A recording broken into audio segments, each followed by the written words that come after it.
So yes, we just wrote this book, Schooling for Resilience. We wrote it because of the growing concern throughout the country about what's happening with African American Latino males. President Obama has recently spoken about this, launched an initiative called My Brother's Keeper. We thought it would be important to look at the schools that are serving these young men to try to understand what they do, understand how they work, understand how they approach the needs of the children. And I think we uncovered some things that'll be helpful to other educators. Not all of what they do is working, right? And I think in too many cases, they have underemphasized the importance of the academic needs of the children and put much more emphasis on the social and the emotional aspects, which are also important.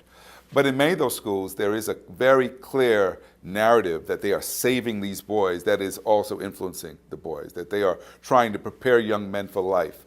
And that is encouraging and inspiring to see, that these are schools, in many cases, where kids are coming from difficult circumstances, where boys like them are at great risk to violence, great risk to crime and to gangs.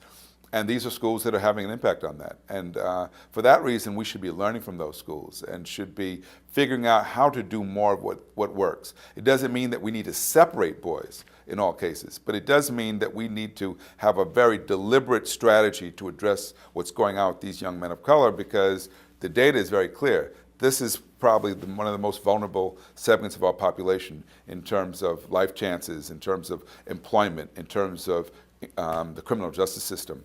And unless we do something about it, it affects our entire society.